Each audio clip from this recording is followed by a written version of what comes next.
Hello, എല്ലാവർക്കും നമസ്കാരം. സുഹിതോസാനാണ്, ഫിൻലാൻഡിൽ നിന്നാണ് ഗൈസ്. അപ്പോൾ ഇന്നത്തെ ടോപ്പിക്ക് ഒരു സൈക്കിളാണ്. സൈക്കിൾ വാങ്ങിക്കാൻ പോവാണ്. സൈക്കിൾ വാങ്ങിച്ചതൊരു ഫേസ്ബുക്കിൽ നിന്ന് ഒരു ആഡ് കണ്ടിട്ട് വാങ്ങിച്ചതാണ്. ഇവിടെ പ്രത്യേകം ശ്രദ്ധിക്കുക, സൈക്കിള്, ബൈക്ക് അതേപോലെ കാറുകൾ മെക്കാനിക്ക് ചെയ്യുന്ന വർക്ക്ഷോപ്പുകൾ ഭയങ്കര എക്സ്പെൻസീവ് ആണ്. ഒരു മണിക്കൂറിന് കാർ വാങ്ങിച്ചു കഴിഞ്ഞാൽ കാറിന് ഒരു മണിക്കൂറിന് 70 യൂറോ 80 യൂറോ അങ്ങനെയാണ് ചാർജ്. അതുപോലെ സൈക്കിളിനും അങ്ങനെ ഏകദേശം അതുപോലെ തന്നെയാണ് ചാർജ്. സൈക്കിൾ എക്സ്പെൻസീവ് ആണ് ഇവിടെ. പിന്നെ എന്തെങ്കിലും ചെറിയ കാരണത്താൽ വർക്ക്ഷോപ്പിൽ കൊണ്ടു കൊടുത്തു കഴിഞ്ഞാൽ 50 യൂറോ, മിനിമം 50 യൂറോ ആവും. ചെറിയ ചെറിയ കാര്യങ്ങളായാലും മിനിമം 50 യൂറോ അവർ വാങ്ങിക്കും. അപ്പോൾ അങ്ങനെ ഒരു പെടലിൽ പെട്ടിട്ടാണ് ഞാൻ ഇപ്പോൾ ഇരിക്കണത്. അപ്പോൾ ഫേസ്ബുക്കിലൊക്കെ നോക്കി നമ്മൾ സാധാരണ ചീപ്പ് സൈക്കിളുകൾ വാങ്ങിക്കുമ്പോൾ, സൈക്കിൾ ചീപ്പല്ല, നല്ല സൈക്കിളാണ്, പക്ഷെ പഴയ സൈക്കിളുകൊണ്ട് വില കുറച്ചിട്ടിട്ട് അവർ വാങ്ങിക്കുമ്പോൾ നമ്മൾ പ്രത്യേകം ശ്രദ്ധിക്കുക, എല്ലാ ഗിയറും വർക്ക് ആവുന്നുണ്ടോ, അതേപോലെ അതിന് മെയിൻ്റനൻസ് വല്ലതുണ്ടോ, അത് ക്ലിയർ ആണോ, കംപ്ലീറ്റ് ചെക്ക് ചെയ്ത് കുറേ നേരം വെയിറ്റ് ചെയ്ത് ചെക്ക് ചെയ്തതിന് ശേഷം വാങ്ങിക്കുക. പെട്ടെന്ന് ധൃതി പിടിച്ച് വാങ്ങിക്കരുത്. ധൃതി പിടിച്ച് വാങ്ങിച്ചു കഴിഞ്ഞാൽ നമ്മുടെ കയ്യിൽ നിന്ന് ഇരട്ടി പൈസ ചിലവാകും. അപ്പോൾ അങ്ങനെ ഒരു പൈസ ചിലവായിട്ടിരിക്കുകയാണ് ഞാൻ. അപ്പോൾ എന്തായാലും നമ്മൾ എക്സ്പീരിയൻസ് നമ്മൾ പഠിക്കാം. അപ്പോൾ ഒരു പണി കിട്ടിയിരിക്കുകയാണ് അവിടെ. അപ്പോൾ ഞാൻ വർക്ക്ഷോപ്പിൽ പോവാണ്.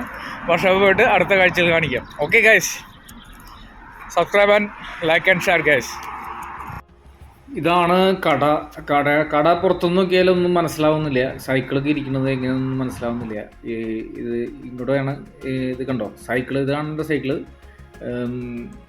ഇത് ടയറിനൊക്കെ ഭയങ്കര റേറ്റാണ്, ഒടുക്കത്തെ റേറ്റാണ്. 200 യൂറോയാണ് ഇതിൻ്റെ വില. 200 യൂറോ കൂടെ ഒരു 100 യൂറോണെങ്കിൽ കൂട്ടിക്കഴിഞ്ഞാൽ ഒരു ടിക്കറ്റ് എടുക്കാം, നമുക്ക് ഫ്ലൈറ്റ് ടിക്കറ്റ് എടുക്കാം. 30,000 രൂപയായി ഒരു ടയറിൻ്റെ വില. അത് വിൻ്റർ ടയറാണ് കാണിച്ചത്. അതുപോലെ ഇത് സൈക്കിളുകൾ ഇരിക്കുന്നു. സൈക്കിളുകൾക്ക് ഭയങ്കര വിലയാണ്. 2000 യൂറോയാണ്. 2000 യൂറോയ്ക്ക് ഇവിടെ പഴയ വണ്ടി കിട്ടും, പഴയ കാറ് കിട്ടും. അപ്പോൾ ഇതൊക്കെയാണ് സൈക്കിളിൻ്റെ വിലകൾ ഇവിടെ. എല്ലാവിധ ഐറ്റംസുകളും ഇവിടെ കിട്ടുന്നതാണ്, പക്ഷേ ഭയങ്കര വിലയാണ്. വില ഭയങ്കര എക്സ്പെൻസീവാണ്. ഫിൻലാൻഡിൽ എല്ലാ സാധനങ്ങൾക്കും, അതുപോലെ എന്ത് കാര്യം ചെയ്യുകയാണെങ്കിലും മിനിമം ചാർജ്, അതുപോലെ മണിക്കൂർ ബേസിനാണ് ഇവിടെ ശമ്പളം കൊടുക്കുന്നത്. ഭയങ്കര ചാർജാണ്. ഇത് സർവീസ്മാനൊക്കെ ഭയങ്കര ശമ്പളമാണ് എടുക്കുന്നവർ. അപ്പോൾ എല്ലാ സാധനങ്ങളും ഇവിടെ കിട്ടും. ഇങ്ങനത്തെ ഷോപ്പിലാണ് സൈക്കിളിൻ്റെ എല്ലാ ഐറ്റംസുകൾ കിട്ടുള്ളൂ. ബാക്കി ടയറ്, അതിൻ്റെ പെഡല്, സാധനങ്ങളൊക്കെ വേണമെങ്കിൽ വില കുറവിന് പുറത്ത് പോയ ടോക്കൺ മണി, അതുപോലെ കെ മാർക്കറ്റ്, അങ്ങനെയുള്ള പ്രിസ്മ, അങ്ങനെയുള്ള സ്ഥലങ്ങളിൽ ലഭ്യമാവുന്നതാണ്. ഇത് പ്രൊഫഷണൽ ഷോപ്പാണ്. പ്രൊഫഷണൽ സൈക്കിളിൻ്റെ വിൽക്കുന്ന ഒരു ഷോപ്പാണ്. ഇതിനുള്ളിൽ എന്ന് പറഞ്ഞു കഴിഞ്ഞാൽ എല്ലാവിധ സൈക്കിളുകളും ലഭ്യമാകും ഇവിടെ. അത് മാത്രമല്ല ലോങ് റൈഡ് പോകുന്ന ആൾക്കാർക്ക് വേണ്ടിയിട്ടുള്ള സൈക്കിളാണുള്ളത് മുകളിൽ ഇരിക്കുന്നത്. അതേപോലെ എല്ലാ ഐറ്റംസുകളും ഇവിടെ ലഭ്യമാണ്, എല്ലാവിധ പെഡലും സാധനങ്ങളും എല്ലാതും. പക്ഷേ ഇവിടെ നിന്ന് വാങ്ങിക്കുമ്പോൾ അത് പ്രത്യേകത വെച്ചിട്ടുണ്ടെങ്കിൽ എല്ലാം നല്ല ക്വാളിറ്റിയുള്ള സാധനങ്ങളാണ് വിൽക്കുന്നത്.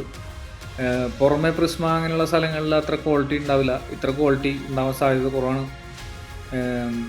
ഇവരുടെ പ്രൈസ് നല്ല ഹൈ ആണെങ്കിലും മെറ്റീരിയൽ ക്വാളിറ്റി നല്ല ക്വാളിറ്റിയാണ് ഇവരുടെ. പെട്ടെന്ന് കേടാവില്ല.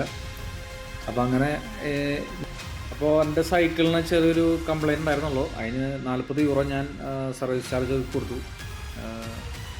ചെറിയൊരു ഗിയർ ഷിഫ്റ്റിംഗ് പ്രോബ്ലം, പിന്നെ ഗിയറിൻ്റെ കേബിളൊന്ന് മാറ്റി, ഇത്ര ഉണ്ടായിരുന്നുള്ളൂ. അപ്പോൾ ഓക്കെ ഗൈസ്, നെക്സ്റ്റ് വീഡിയോ കാണും വരെ ബൈ.